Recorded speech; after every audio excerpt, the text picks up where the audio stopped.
Hello friends, इस video में हम बात करेंगे high green carbon SME IPO के बारे में, जो कि 21 सितंबर को ओपन हो रहा है और 25 सितंबर को क्लोज हो रहा है। तो इस वीडियो में हम इस आईपीओ का पूरा रिव्यू करेंगे कि कंपनी कैसी है, फाइनेंशियली कैसी है, किस सेक्टर की कंपनी है और इसकी ग्रे मार्केट में क्या डिमांड चल रही है, जिससे हमें लिस्टिंग गेन का अंदाज़ा मिलेगा। तो बने रहिए वीडियो के लास्ट तक। और इसका फेस वैल्यू रखा गया 10 रुपये पर शेयर और इसका प्राइस बैंड रखा गया 71 रुपये से 75 रुपये पर शेयर। और इसकी एक लोट में 1600 शेयर आएंगी और ये कंपनी टोटल इश्यू लेकर आ रही है 52 करोड़ का, जो कि फ्रेश इश्यू है 44 करोड़ का और लगभग 8 करोड़ का ओएफएस है, यानी कि ओपर फॉर सेल।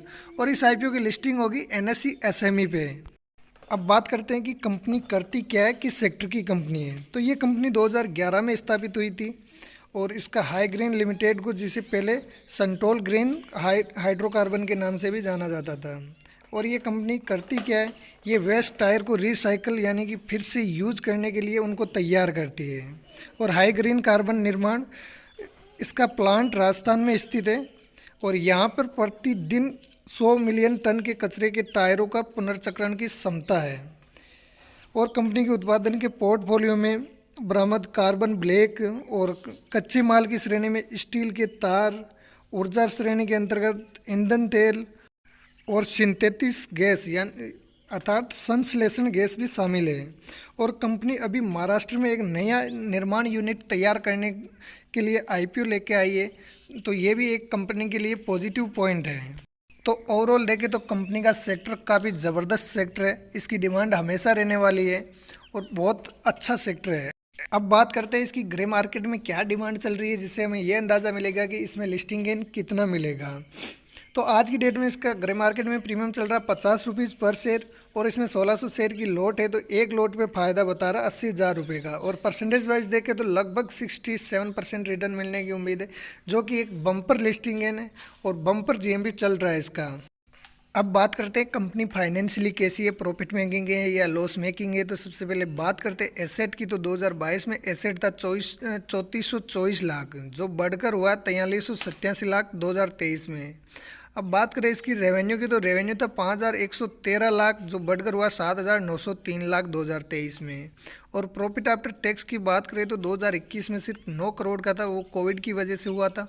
और 2022 में 367 लाख हुआ और 2023 में ये बढ़कर हुआ 1084 लाख, जो कि एक बम्पर इसका प्रॉफिट बन रहा है साल दर साल हर एक चीज़ में ग्रोथ हो रही है। और बात करें नेटवर्थ की, तो 2022 में थी 1174 लाख, जो 2023 में बढ़कर हुई है 2259 लाख।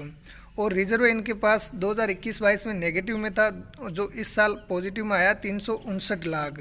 ये भी कंपनी के लिए अच्छी बात है। और टोटल बोरोविंग थी 1586 लाख की 2022 में, जो कम होके 1362 लाख रह गई है। और इस साल इसने प्रॉफिट भी ज़बरदस्त कमाया है। तो अब ये कभी भी इसकी बोरोविंग को चुकाने की क्षमता रखती है, क्योंकि इनके पास रिजर्व में भी है और प्रॉफिट भी अच्छा खासा बना है, तो बोरोविंग भी लगभग उतनी है। तो बोरोविंग लगभग ना के बराबर है। ये कंपनी के लिए अच्छा पॉइंट है और ओवरऑल फाइनेंशियली इसका बढ़िया है। अब बात करें इसके की इंडिकेटर की, तो इसका पी निकल कर आता है 13 का, जो कि बढ़िया है। और मार्केट कैप 187 करोड़ का। और इसका आरओई निकल के आता है 63% और आरओसी निकल के आता है 64%, जो कि एक बढ़िया है इस कंपनी के लिए।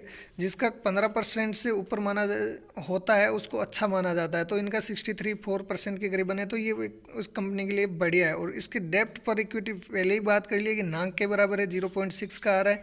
ये भी कंपनी के लिए अच्छा पॉइंट है। और अर्निंग पर शेयर वैल्यू है 5.7 की और रिटर्न ऑन नेटवर्थ है 48% की, जो कि एक बम्पर इसका इंडिकेटर और इसके फाइनेंशियली स्ट्रॉन्ग कंपनी है। फ्रेंड, कोई भी कंपनी आईपीओ तभी लेके आती है जब या तो उसको अपने बिजनेस को एक्सपेंड करना हो या फिर अपने लोन को चुकाना हो। तो ये ओवरऑल अपने जो बिजनेस है उसको एक्सपेंड करेंगी, महाराष्ट्र में एक नया सेटअप तैयार करेगी, उसमें यूटिलाइज करेगी। तो ये भी इसका यूटिलाइज भी अच्छी जगह हो रहा है, तो फ्यूचर में और अच्छा कर सकती है ये कंपनी। बात करें इसकी एंकर पोर्शन की, तो इसका एंकर पोर्शन रखा गया है 14.8 करोड़ का और इसकी एंकर इन्वेस्टर सूची अभी आई नहीं है। अब बात करते हैं इसकी रिजर्वेशन की, तो क्यूआईबी के लिए 50% और एनआई एचएनआई के लिए 15% और रिटेल कैटेगरी के लिए 35% रिजर्व रखा गया है। और इसकी प्रमोटर शेयर होल्डिंग अभी 100% है, जो आईपीओ लाने के बाद में रह जाएगी 71%। ये भी इसकी प्रमोटर होल्डिंग भी काफ़ी बढ़िया रह जाएगी। फिर भी बात करें इसकी लोट साइज़ की, तो मिनिमम एक लोट के लिए 1600 शेयर के लिए अप्लाई करना होगा और इसके लिए 1,20,000 रुपये इन्वेस्ट करना पड़ेगा। और रिटेल कैटेगरी में मैक्सिमम एक लोट ही अप्लाई कर सकते हैं और एचएनआई कैटेगरी में मैक्सिमम 2 लोट अप्लाई कर सकते हैं। अब बात करें इसकी अलॉटमेंट की, तो इसका अलॉटमेंट आएगा 28 सितंबर को और इसकी लिस्टिंग होगी 4 अक्टूबर को। अब फ्रेंड, हमने कंपनी के बारे में सारी डिटेल देख ली है, सारा रिव्यू कर लिया, तो हमें डिसीजन लेना है कि इसमें अप्लाई करना है या नहीं। तो और करना भी है तो लिस्टिंग गेन के हिसाब से या लॉन्ग टर्म के हिसाब से, तो ये कंपनी दोनों ही हिसाब से अच्छी लग रही है, क्योंकि ये लॉन्ग टर्म में भी अच्छा काम कर सकती है, क्योंकि ये नया प्लांट भी बना रही है तो और ग्रोथ करेगी और साल दर साल ग्रोथ करती आई है, तो इसकी ग्रोथ के चांस बहुत ज़्यादा है। और बोरोइंग इस पर ना के बराबर है, तो इसमें लिस्टिंग गेन भी अच्छा खासा मिलने की उम्मीद है और लॉन्ग टर्म में भी ये कंपनी और अच्छा कर सकती है। तो इसमें दोनों हिसाब से अप्लाई कर सकते हैं। बट एसएमई आईपीओ बहुत रिस्की होते हैं, क्योंकि इसमें सारी की सारी लोट एक साथ बेचनी होती है और जो खरीदता है उसको भी एक साथ खरीदनी होती है। तो इनमें जितना ज़्यादा प्रॉफिट दिखता है उतना ज़्यादा लॉस भी हो सकता है। तो आईपीओ में अप्लाई करने से पहले अपनी खुद की रिसर्च करने के बाद ही अप्लाई करना। और फ्रेंड, वीडियो अच्छा लगा तो वीडियो को लाइक कीजिए, चैनल को सब्सक्राइब कीजिए, साथ ही बेल आइकन को ऑन कर दीजिए ताकि जो भी वीडियो डालता हूँ उसका नोटिफिकेशन आप तक आ जाए। धन्यवाद।